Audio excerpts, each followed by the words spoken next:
Welcome back to another crochet tutorial with Cozy Rosie UK, and today I'm going to be showing you how to crochet your very own Ides of March coin purse. Now this is quite a solid stitch and it's really easy to make. The main thing you need to do is to get hold of a purse frame. Now I bought these and I have some available over on my Etsy shop as well. These have been tested because unfortunately some of the ones that I got simply didn't work. So I've double checked all the ones that I have in stock and they actually work. They don't not close, they don't seal and that kind of thing. So if you are buying them off of say Amazon or something like that, do get a pack of 5 just so you can check that they all work. It also means you can make some extra ones of these as well. A really important thing to mention before you even start your project is to make sure that you have a sewing needle that is going to go through the holes on your purse frame, because we are going to sew on the purse frame at the end onto our crochet. So if you do go ahead and purchase one of these from my Etsy shop, you will be sent with it a sewing needle that fits through the whole way through the holes of this purse frame. What I found was that some would get as far as this and then not go all the way through. So that's probably the most important thing to check before you get started, is you have a sewing needle that is going to go all the way through your purse frame. So this is a 10.5 centimetre purse frame. And you can use this for many different projects. You can, of course, make larger purses and bunch up the fabric. This is just a very simple piece of fabric that fits inside the purse frame. It makes great glasses cases as well, this pattern. You can just extend the number of rows, but I'll tell you all about that in a moment. So once you've got your 10.5 centimetre purse frame and your sewing needle that matches, I'm going to move those safely out of the way so I don't lose them.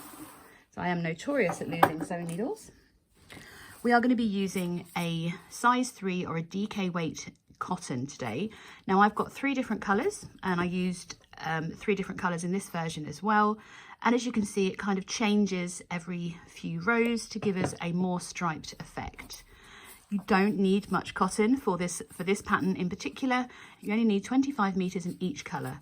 So I have these little balls of Sirdar Happy Cotton, which is 100% cotton. And they're these little tiny 20-gram balls. People have them kind of lying around, or people tend to buy us these in the nicest possible way. And we end up not sure what to do with them. This is an ideal project to use these up. We're just going to use these in this pattern and probably won't use all of this cotton as it is. Now the hook size that we're going to be using today is a 4mm crochet hook. I have my tulip, I don't know what the other bit is. It's a tulip one, and it has a nice thumb hold if you like that kind of thing. I tend to put my thumb right on top of there, which is probably not ideal, but it's just a 4mm crochet hook, a pair of scissors, and of course you're going to need some sewing thread as well. I have some grey, so I'm just going to grab the grey and work my colours in the same way that I did on this, so that the edging matches the thread that goes through the purse frame.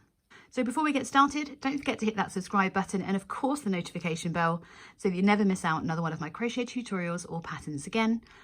Gather those materials and we're going to get started. You need to work out which colour you're having as 1, 2 and 3. I'm going to go 1, 2 and 3 because I'm going to do my edging in the grey as well. So I'm going to pop these out of the way for a moment and open up this one. There's one rule that I hate to break, which is taking off my band around my yarn. I simply cannot find or get my hand in enough to pull the middle out. So I'm going to have to be old-fashioned and have it rolling around the background. So we're going to start by making a slip knot and placing that onto our hook. And we're starting with a chain of 20. So once your slip knot is on your hook, we're going to yarn over and pull through the loop on our hook to create our chain. We're going to do that 20 times. That was number 1, 2, 3, 4, and 20. Continuing with row 1, we're going to start by working 1 US half double crochet into that second chain from hook. So a US half double crochet is the same as a UK half treble crochet. The loop on our hook doesn't count as a chain, and we're skipping that first chain because it would just come undone. And we're going to work 1 half double crochet into that second chain. So we start by yarning over the hook and we're inserting our hook into that second chain just underneath that top loop. We're going to yarn over, bring our hook back through, and we should have 3 loops on our hook. Going to yarn over and pull through all 3 loops on our hook. Once we've finished our first half double crochet, we're going to be ignoring that big hole there and skipping our next chain and working into the next chain along. We're going to yarn over, ready to work our next US half double crochet, skip the next chain and insert our hook underneath the next chain along, just under that top loop. Going to yarn over, bring our loop up, yarn over and pull through all 3 loops, and we then are going to make a chain 1 and work a second US half double crochet into the same chain. So we yarn over, insert our hook into the same chain again that we've just worked into, yarn over to bring our loop up, yarn over and pull through all 3 loops. We're going to repeat this all the way down our chain. So we're going to skip the next chain and work 1 half double crochet, chain 1, half double crochet into the next. So we do that one together. So we yarn over the hook, skipping the next chain, working into that next one along to work that next half double crochet. We chain 1 and we're working back into that same chain again. So we're reinserting our hook into the same stitch or chain, bring our loop up and yarn over to pull through all 3 loops. So we're going to continue to repeat this all the way down. We skip the next chain, yarn over ready, skip and work into that next one. And in each of these chains we're working 1 half double crochet, a chain 1 and 1 half double crochet. So we're going to continue to repeat this all the way down to the last 2 chains, and I will meet you when you have just 2 chains remaining.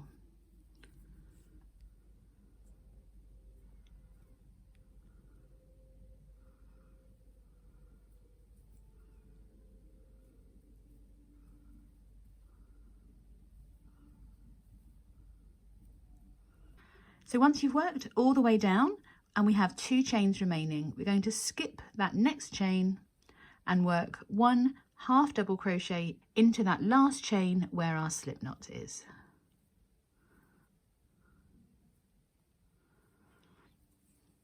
So at the end of row 1 you should have a total of 18 half double crochets and 8 chain 1 spaces. Now we're going to be changing to colour 2 for row 2, and we're just going to do it the easiest way. So I'm going to get some of my second colour ready. And the way that I'm going to change colour is simply with the tail at the back is place my yarn over and bring it through that last loop of on our chain and pull down on the first colour just to tighten that down. Move my tail out of the way and then I can just tighten that against my project. So for row 2 we're going to start with a chain of 2.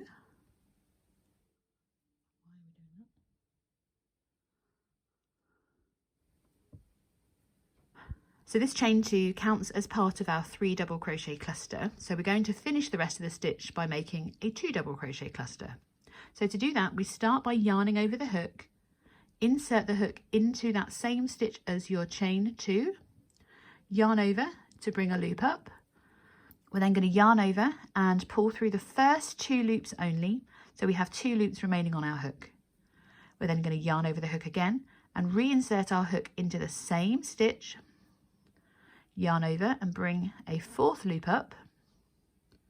We yarn over and just pull through those first 2 loops, leaving the other 3 loops on your hook. And we finish by yarning over and pulling through all 3 loops. So we've completed the equivalent of a 3 double crochet cluster by counting that first chain 2 as the first leg of this stitch. We're going to make a chain of 1. We're then going to be working into the chain 1 spaces. We're going to work into our chain 1 spaces between our half double crochets of the previous row. So if you tilt your work towards you, you can see that you've got your half double crochet, your chain 1, and your next half double crochet, and from the side you can see you've got a little bit of a hole in between these two posts, and that's where we're going to be inserting our hook, is through there where my nail's coming through, not where the chain is. So we're going to be working a 3 double crochet cluster or a 3 treble crochet cluster, and we start by yarning over the hook, insert the hook into that chain 1 space, ignore that chain, into the chain 1 space. You can see I've kind of gone through right between those 2 stitches, yarn over to bring your loop up, yarn over and pull through the first 2 loops. We're going to repeat that by yarning over, inserting the hook again, yarn over, bring a 4th loop up. We're going to yarn over and just pull through those first 2 loops.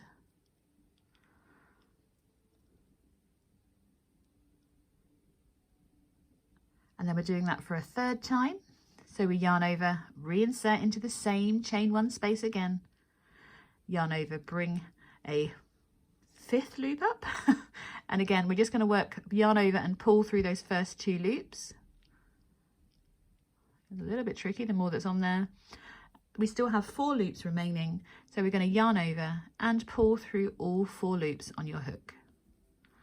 And that creates a really pretty 3 treble crochet cluster, and it matches the one we've just done. Once we've completed that 3 double crochet cluster, we mustn't forget to do the chain 1. We're going to repeat this into each of the chain 1 spaces along. So we're going to do the next couple together. So we yarn over the hook, insert into the next chain 1 space. So we skip the half double crochets. We're working right into this chain 1 space here. So we yarn over, insert, yarn over, bring a loop up. We yarn over and pull through 2 loops.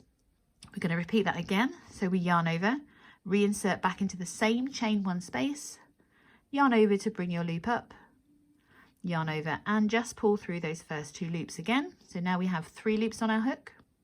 And for a 3rd time, we're going to repeat it again by yarning over, reinserting into the same chain 1 space, yarn over to bring a 5th loop up.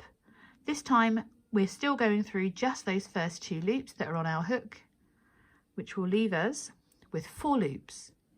To finish the stitch, we simply yarn over and pull through all 4 loops on our hook. Remember to do that chain 1 in between, and we're just going to continue to repeat this all the way down, working 1 3 double crochet cluster followed by a chain 1 into each of these chain 1 spaces from the previous row. So once you've worked all the way across to your last 2 stitches and you've completed that final 3 double crochet cluster, we don't do that final chain 1. We're not working a chain 1. We're going to work a final 3 double crochet cluster into that last stitch. You can found that I've made mine a bit easier to get into. So we're skipping the next stitch and working into that last stitch without working a chain 1 in between. So we yarn over and insert our hook into that last stitch to work our final 3 double crochet cluster in the exact same way we've done all the way along, so that we end up with just those 4 loops on our hook. Making sure you go through all of them. So you've got 4 loops remaining, yarn over and pull through all 4 loops. So at the end of row 2, you will have 10 3 double crochet clusters. Remember that chain 2 counts as part of that 3 double crochet cluster. And you have 8 chain 1 spaces because we've skipped that last chain 1 space at the end there. So going into row 3, we are going to be changing to our 3rd colour, and for me that is that beautiful kind of conch orange colour. And again, I'm just popping it over my hook with a tail at the back and bringing it through the loop on my hook before I pull down just to tighten that, ready to work. Get that tail out of the way for a moment. Now, you probably noticed that I still have the yarn attached to my project, and the reason is when we get to the end of row 3, we are going to be able to bring up colour 1 again and ready to work. So there's going to be a lot less ends to work in. So don't fasten off your colours. We are going to carry them up the side and cover those carries with our edging. So going into row 3, we're going to start with a chain of 1, turn our work, ready to work 1 half double crochet into that first stitch we've just done the chain 1 out of. So we yarn over, insert our hook into that first stitch, yarn over, bring our loop up, yarn over and pull through all 3 loops.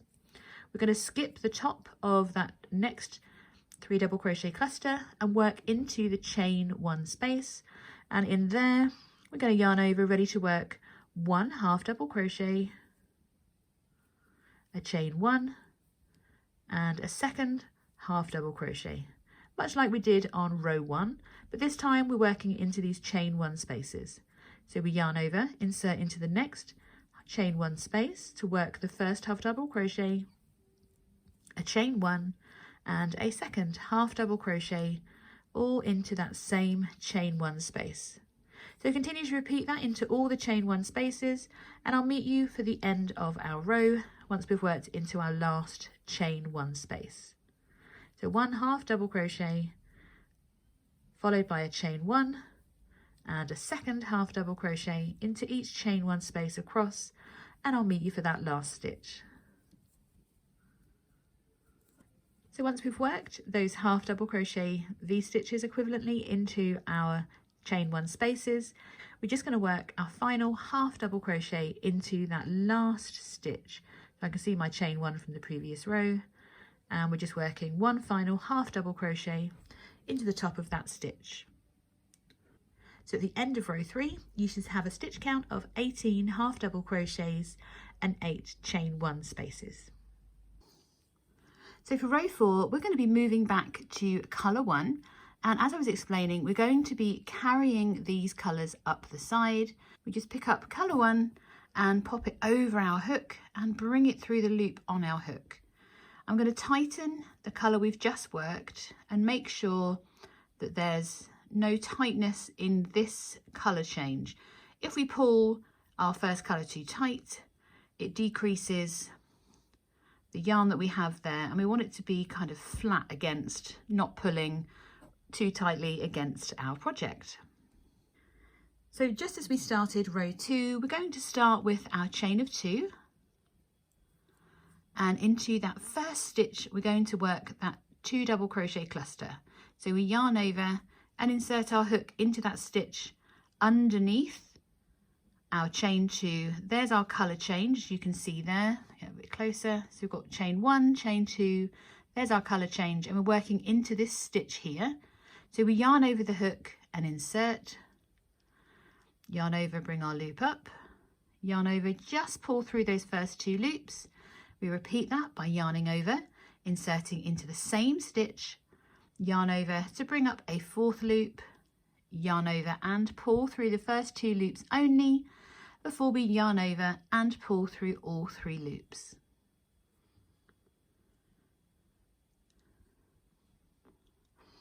In row 2, we skipped the last chain 1 space. So for row 4, we're going to skip the first chain 1. And instead we're going to start our repeat by working our 3 double crochet cluster into that first chain 1 from the previous row. So we yarn over the hook and insert, yarn over, bring our loop up, yarn over and pull through 2, and we do that 3 times. So that was number 1. So we yarn over, reinsert into the same chain 1 space, bring our loop up, pull through those 2 loops again. So now we have 3 loops on our hook. Then we're yarning over, inserting for a final time, we yarn over and pull through just those first 2 loops before we yarn over and pull through all 4 loops. We're going to finish that with a chain 1, and this is what we're going to repeat all the way down to the final chain 1 space, and we're going to work a chain 1 at the end this time instead of at the beginning. So we've skipped our chain 1 here, we're going to work our chain 1 at this end on this row. So we're going to continue to work, make sure you've done that chain 1, and we're going to work a 3 double crochet cluster into each chain 1 space across, with a chain 1 in between, all the way down to our final chain 1 space, where we're going to work our 3 double crochet cluster and our chain 1 this time.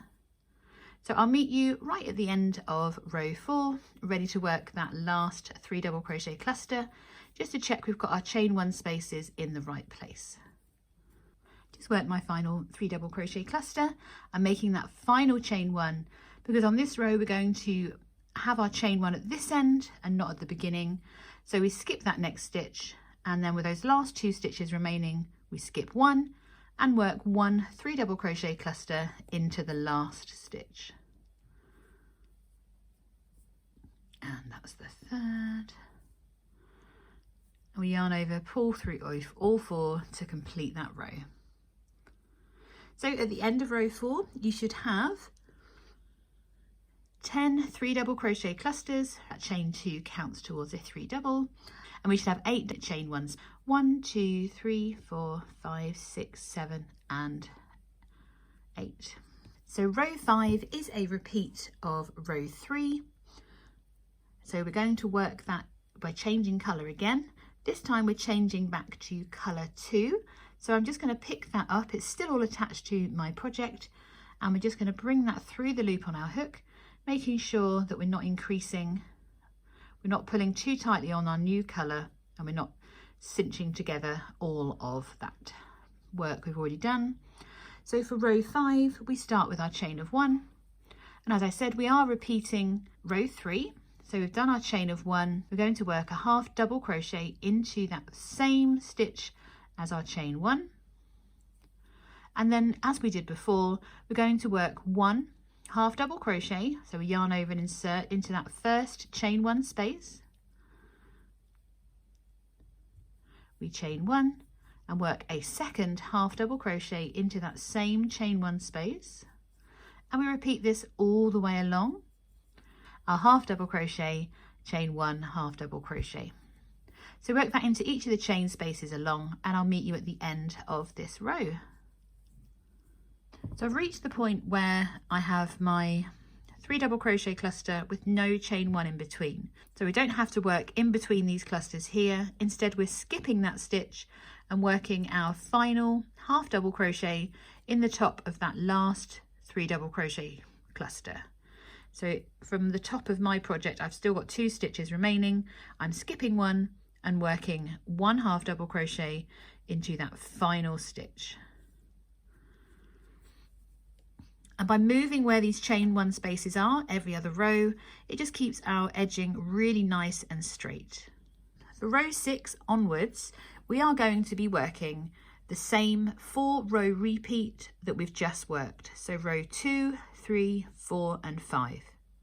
All of these rows are of course time stamped for you to follow along. We're going to continue to change colour each and every row. So for row 6, I'll be changing back to the colour that's underneath where I've just finished, which for me is colour 3. I'm just going to do that change just again, making sure it's not too tight. And in this row, we're going to be working our 2 double crochet clusters, our chain of 2, followed by a 2 double crochet cluster into the same stitch. So at row 2, it's at the beginning, you have the extra chain 1 space and you skip the one at the end. And with row 4, you skip the chain 1 at the beginning and have the chain 1 at the end. So they're almost identical, it's just that very slight difference that's going to prevent our project slanting. So otherwise we'd be decreasing and increasing in the same places with our stitch count, and that will give us a wonky edge. So now I'm working a chain 1 after each, but after my last 3 double crochet cluster, I'm not going to work a chain 1, and that's our repeat of row 4. As I've said, all of these different rows are time stamped for you, so you can follow them along again if you need to or if you get stuck. Now we're going to work a total of 25 rows, and we're going to change colour each and every row so we continue this lovely bright colour pattern. It's really easy to count your rows because they are different colours. So 1, 2, 3, 4, 5, this is my row 6, and we're going to continue to change colour every single row. So we're going to repeat rows 2 to 4 for a total of 6 times, which will give us a total row count of 25. Once you've done all of your rows, meet me back here and I will show you how to add your edging, and of course then we can sew our purse frames on. Once you've worked all your 25 rows, we are going to be adding our edging. So we're going to start on the first row of our edging by making a chain of 1 and turning our work. And we're going to work the first part of our edging across the top of the last row that we worked by working 1 US single crochet into each stitch across. So we insert our hook underneath that first stitch, yarn over, bring our loop up, yarn over and pull through 2, and we work into the next stitch. We're going to skip that chain 1 and work into the top of the next stitch, and this is what we're going to repeat all the way down, just working 1 US single crochet, the same as a UK double crochet, into each stitch across, skipping those chain 1 spaces. So work all of your single crochets across, and I'll meet you at the end of this row to continue to work down the side of our project. Now I've already fastened off the other 2 colours, so that I'm going to weave these in along the edge of my work as we go. We're going to start to work down the side of our project. So to do that, we're going to make a corner. So we make a chain of 1, and then we're going to work back into the side of that row, or that side of that stitch, to work 1 further single crochet, and that chain 1 creates a really neat corner.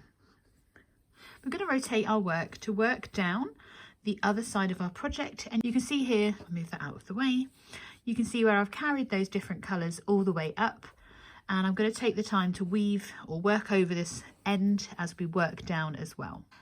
So where we've worked these half double rows, we'll be working 1 single crochet into the end, and then where we have our chain 2 for the edge of our 3 double crochet clusters, we're going to be working 2 single crochets.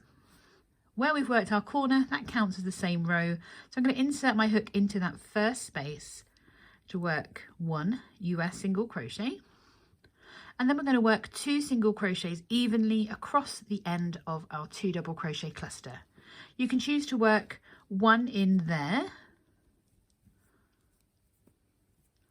and then a second through the edge of that 3 double crochet cluster. We're going to repeat this all the way down. So where our next row of half double crochets are, we're going to work 1 single crochet, and then into the edge of our 3 double crochet cluster, I'm working 2 stitches. And that's going to give us a really neat edge to our project. So continue to work down, working one single crochet into the edge of each of your half double crochets, so where your zigzag is, and then where your 3 double crochet clusters are, we're going to be working 2 single crochets. So 1 into the edge, and then 1 around your beginning chain of 2, or through the edge of that. I'm also going to work over my ends and make sure that I'm capturing all of these changed colours at the same time. Now this side is going to become the right side of our project, so we're going to fold it up like that. But we're going to do that seaming right at the end. So continue to work all the way down, placing your single crochets evenly, and I'll meet you to our original starting chain. So keep working down and I'll meet you in a moment. So once you've made your way all the way down to that start of our initial chain, you can see where that end is woven in, and you can't see those colour changes anymore. Actually, you can't see them from either side. And that's why sometimes it's easier to carry our colour changes rather than to create more ends. I'm going to work a chain 1 before continuing to, so that we can then rotate our work and work along the other side of our starting chain. Now I have this extra end to carry as I go. So I'm going to work my corner. I've done my chain 1 and already worked one of those stitches in, and this is the second one. Before we work 1 single crochet into those skipped chains and another single crochet into the next. So continue to repeat that all the way across, and I'll meet you at this corner. So I've worked along to where my slip knot was initially. I have 1 more chain to work into where that slip knot is, and this is where I'm going to place my next corner. So work my single crochet a chain 1, and then another single crochet.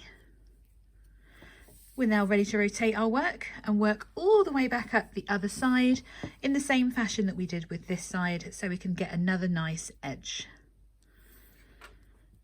I have a couple more ends to work across as I go up, and just like before, I'm going to be working into those row ends, placing 1 single crochet into my half double rows and 2 evenly across the ends of my 3 double crochet clusters. So I'm doing 1 around and then 1 into the top of that row. There's my half double crochet, and then we're back to our 3 double crochet cluster again. So continue to work all the way up, working over those ends where you can, and I will meet you right up here, and we're going to be ready to sew in our purse frame. So I'm right the way back to where we worked that first row, and I'm going to add my corner here. I've worked into that last end of the row, going to make a chain 1 and work a second single crochet back into that same stitch, and then we are ready to slip stitch into that first single crochet that we made. We can then fasten off by making a little chain 1 and just snipping our end. You can pull that through, and we are ready to weave in our ends. That's the only one that I need to weave in because everything else has been worked in as I've gone. It's going to make sure that they are pulled tightly and that they're not showing through too much. Then I can give them a little snip. So you weave in all of your ends, and I'll meet you back in a moment so we can work our purse frames on. So now that we move those ends out of the way. Now that we have our fabric, we are ready to add our purse frame. Now, as you can see, my fabric is ever so slightly bigger than my purse frame, and that's absolutely fine if yours is a little bit big or a little bit small. Gauge isn't too important with this, as long as it's not wildly big. Then you need to fiddle with it a little bit more to get it in. And I've just opened the purse frame, and I'm inserting the fabric right up tight to the top of the corner. Now, as you can see, it goes both sides, so I need to make sure that it's snug in the corner, and the same on the other side. Just going to kind of slide that in, working with those edge stitches, and you can see that I've got a bit of extra fabric. That's absolutely fine, because as we push that into the purse frame like that, it fits nice and snugly. So that top row is going to be right into that purse frame, so that we have the beautiful stitch pattern where we need it. So our edging acts as somewhere for us to sew our purse frame onto. Now, as you can see, our purse frame only comes down to a certain point of our fabric. So for me, it's coming down, if I push that back up, it's coming down to the edge of this row here. Now we're going to fold our fabric, and what I'm going to do is remove that for a moment, because we need to know where we're going to be seaming our fabric together. We need obviously these ends to be joined. So in the pattern, it is written about 5 stitches down. So 1, 2, 3, 4, 5. Mine's actually 6 stitches. So I'm just going to mark that 6th stitch there. So I've marked my stitches on the same side as each of my fabric, and I'm going to make sure that my purse frame fits, and see how perfect that is. Literally, it sits right at the bottom of where we're going to seam our purse together. So it's going to be easier to sew your purse frame in first before you finish seaming your fabric, because there's going to be less to play with. So once you're happy with the stitches you've positioned of how deep it's going to go into your purse frame, then you are ready to start sewing. So I'm going to thread my needle. I've got quite a lot of cotton, or polyester should I say, to sew this on, because it's quite a long way around this purse frame. This is, you can't really see the colour, this is the colour I've chosen. It's a little bit different to my grey, but I don't think anyone is going to notice that. Now, am I going to be lucky enough to do this first time? Oh, there we go. I am doubling up my thread. I'd rather use double thickness thread when sewing up something like this, so it doesn't come undone. I'm going to make a little knot.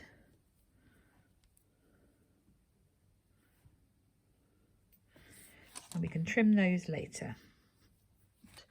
So I'm going to start by making just securing my thread on the other side, of the wrong side of my crochet fabric, and then I am ready to come back through my purse frame in that position.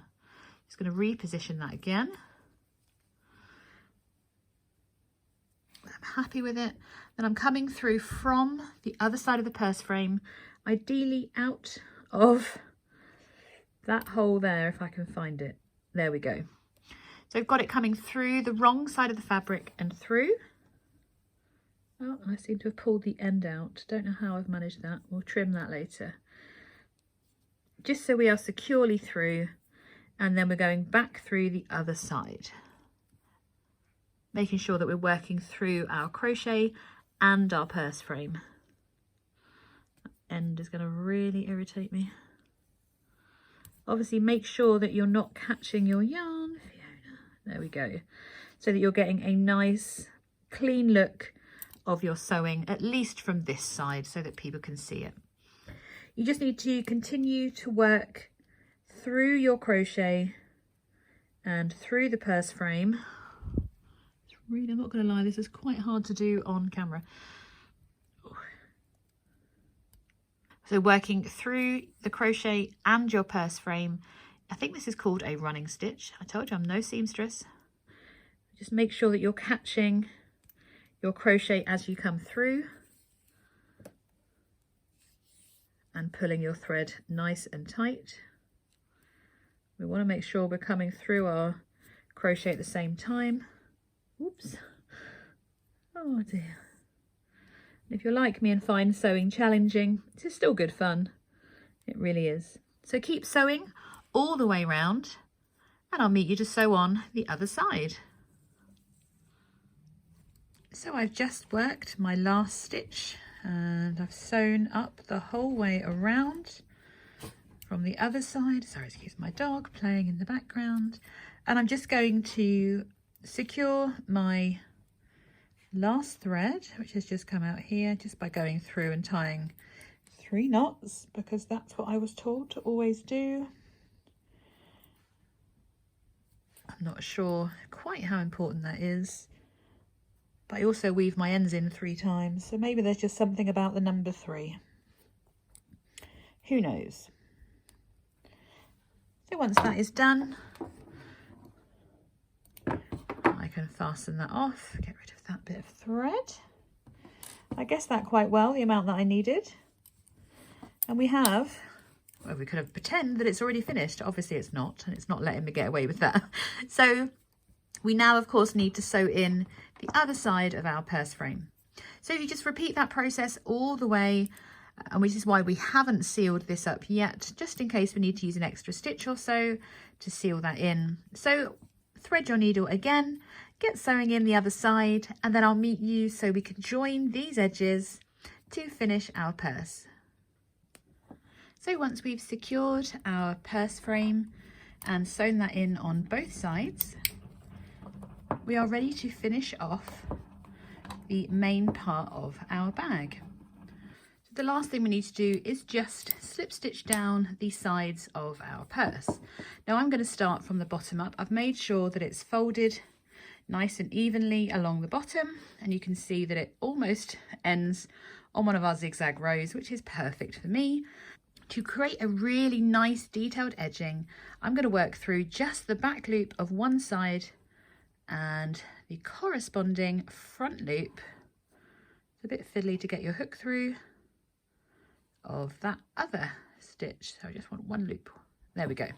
So you've still got, looks like, one stitch on, and then I'm going to attach my yarn just by placing it over with the tail at the end, with the tail at the back, and bring it through and make a little chain one.